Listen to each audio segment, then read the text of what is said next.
Chapter number 2 one एवं वन्य जीव संरक्षण या जीव संसाधन पढ़ने जा रहे हैं। इसमें कुछ इम्पोर्टेंट चीजें हैं जो मैं आपको टिक कराती जाऊंगी और समझाते जाएंगे। देखिए, फर्स्ट में आप टिक कीजिए भारत। भारत सारी जैव उपप्रजातियों का 8% संख्या यहाँ पे पाई जाती है। किसकी? जैव विविधता की।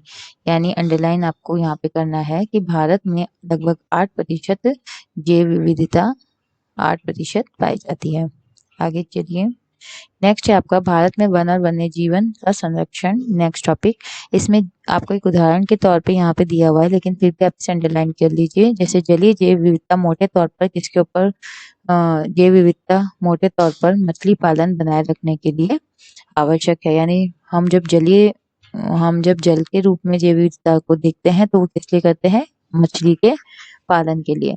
नेक्स्ट है आपका भारतीय वन्य जीवन रक्षण अधिनियम 1972 में लागू किया गया। इंपॉर्टेंट क्वेश्चन है कि भारतीय वन्य जीवन रक्षण अधिनियम कब पारित किया? 1972 में।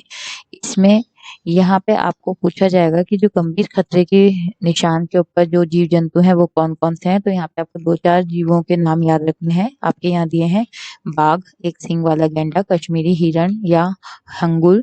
3 प्रकार के मगरमच्छ हैं, जो एक तो स्वच्छ जल के मगरमच्छ हैं, एक नमक के पानी में यानी लवणीय जल मगरमच्छ है और तीसरा घड़ियाल है। एक आपका एशियाई शेर है और कुछ आपको यहाँ दी गई है, जैसे भारतीय हाथी, काला हिरण, चिंकारा, भारतीय गोडावन और हिम तेंदुआ। इन सब के 2-4 नाम आपको याद करने हैं कि इन्हें संरक्षण प्रदान है। नेक्स्ट है आपकी इम्पोर्टेंट परियोजना जो कि है बाघ परियोजना। बाघ परियोजना में बाघों को संरक्षण क्यों दिया जाता है? क्योंकि बाघों की खाल का व्यापार और उनकी हड्डियों का एशियाई देशों में परंपरागत औषधियां बनाने में प्रयोग होता है। अच्छा, बाघ परियोजना की शुरुआत किस सन में हुई थी? नेक्स्ट क्वेश्चन बनता है, बाघ परियोजना की शुरुआत 1973 में की गई थी। आगे चलिए, उत्तराखंड में कॉर्बेट राष्ट्रीय उद्यान। अच्छा, आपसे पूछा जाता है कि आपको किसी भी राष्ट्रीय उद्यान का नाम दे देंगे और वो राष्ट्रीय उद्यान कौन से राज्य में स्थित है ये आपको बताना पड़ेगा। जैसे कॉर्बेट राष्ट्रीय उद्यान आपका स्थित है उत्तराखंड में। पश्चिम बंगाल में सुंदरबन राष्ट्रीय उद्यान, नाम से क्लियर है कि सुंदर सुंदर सुंदर चीजें कहाँ पे पाई जाती है? पश्चिम बंगाल में। मध्य प्रदेश में बांधवगढ़ राष्ट्रीय उद्यान, यानी हमने बांध कहाँ पे बनाए? काफी सारे मध्य प्रदेश में। राजस्थान में, जो कि इम्पोर्टेंट है एग्जाम के पॉइंट ऑफ व्यू से क्योंकि राजस्थान से रिलेटेड है। राजस्थान में सरिस्का वन्य जीव पशु विहार, जो आपका सरिस्का है वो आपके राजस्थान में है।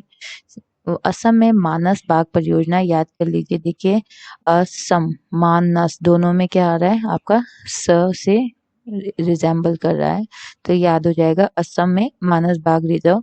और केरल में पेरियार, ये भी कैसे याद होगा? केम पे आपके एक ही मात्रा है, वहीं पेरियार पे आपके एक ही मात्रा है, तो ये याद हो जाएगा पेरियार बाघ रिजर्व। आगे चलते हैं, 1991 में पौधों की भी 6 जातियों को पहली बार सूची में शामिल किया गया था। इंपॉर्टेंट क्वेश्चन है, किस सन में पौधों की जातियों को और कितनी जातियों को शामिल किया गया था? पौधों की 6 जातियों को सन 1991 में शामिल किया गया था। नेक्स्ट टॉपिक हम पढ़ेंगे वन और वन्य जीव संसाधनों के प्रकार और वितरण। हमने वनों को 3 श्रेणियों में बांटा है, जो कि हमने क्लास 8 में भी पढ़ा है। आरक्षित वन, रक्षित वन और अवर्गीकृत वन। आरक्षित वन सबसे सर्वाधिक मूल्यवान वन होते हैं, इसके अंदर बिल्कुल भी आप शिकार नहीं कर सकते हैं। रक्षित वन अधिक नष्ट होने से बचाने के लिए इनकी सुरक्षा की जाती है, यानी यहाँ पे कुछ हिस्सा आपको शिकार के लिए या लकड़ी के पेड़ों को काटने के लिए, लकड़ी प्राप्त करने के लिए दिया जाता है। और अवर्गीकृत वन, ये सभी प्रकार के वन इसमें शामिल है। यहाँ पे आराम से पशुचारण करा सकते हैं, या यहाँ इस वनों से आप लकड़ियां या फिर कुछ भी जो आपके वन उत्पाद है उन्हें प्राप्त कर सकते हैं।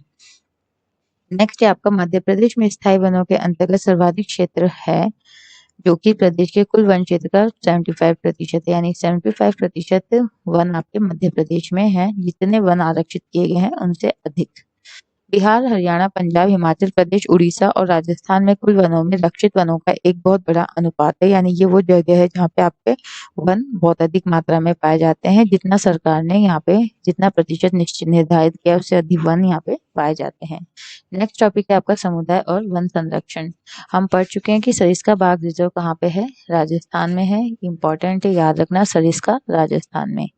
इसके बाद लर्न करने की टेक्निक स और र, यहाँ पे सरिस्का और राजस्थान का र। राजस्थान के जो अलवर जिला है, राजस्थान में एक जिला पड़ता है। राजस्थान में एक जिला है जिसे हम अलवर जिला कहते हैं, वहाँ के 5 गाँव हैं।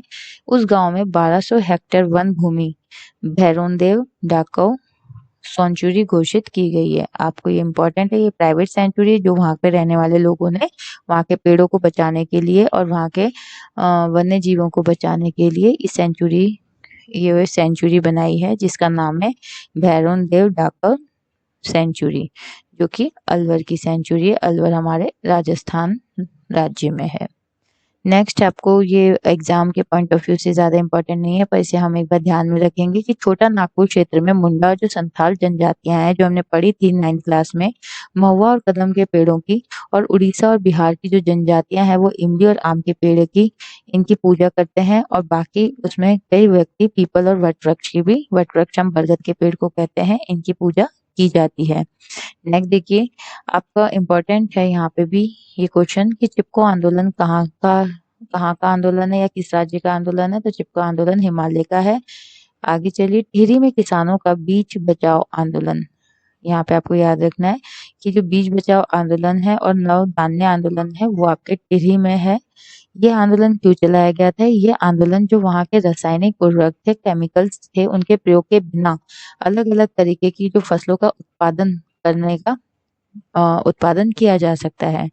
नेक्स्ट है, 1988 में हुई जब उड़ीसा राज्य ने संयुक्त वन प्रबंधन का पहला प्रस्ताव रखा। देखिए एग्जाम के पॉइंट ऑफ व्यू से इम्पोर्टेंट है कि उड़ीसा जो हमारा राज्य है इसमें सन 1988 के अंदर क्या प्रस्ताव रखा गया? संयुक्त वन प्रबंधन। 3 चीजें याद रखनी है। संयुक्त वन प्रबंधन, संयुक्त यानी मिले हुए वन का मैनेजमेंट करना, एक साथ सभी वनों का मैनेजमेंट करना। ये 1988 में बात आई थी कौन से राज्य से? सबसे पहले उड़ीसा से। इसमें क्या होता है, जो वन विभाग है वो संयुक्त वन प्रबंधन में जितने भी आपके वनों के बचाव के लिए कार्य करता है, इसमें गांव के स्तर पर भी कुछ निजी संस्थाएं बनाई जाती है जिसमें ग्रामीण और वन विभाग के अधिकारी यानी गांव के लोग और आपके जो वन विभाग के सरकारी अधिकारी हैं वो मिलकर काम करते हैं। इसके बदले जो आपके वो प्राइवेट व्यक्ति हैं, ग्रामीण व्यक्ति हैं, वो मध्य स्तरीय लाभ जैसे आपकी गैर इमारती वन उत्पाद के हकदारी होते हैं तथा सफल संरक्षण से प्राप्त इमारती लकड़ी लाभ से भी भागीदार होते हैं। कहने का मतलब है इसमें 2 जने मिलकर कार्य करते हैं, एक तो ग्रामीण व्यक्ति मिलकर कार्य करता है और आपका वन विभाग का जो सरकारी अधिकारी है वो मिलकर कार्य करते हैं। इसे हम संयुक्त वन प्रबंधन कहते हैं, यानी साथ में मिलकर काम करना, जो कि 1988 में आई थी और कौन से राज्य से आई थी? उड़ीसा से। Thank you. आपको अगर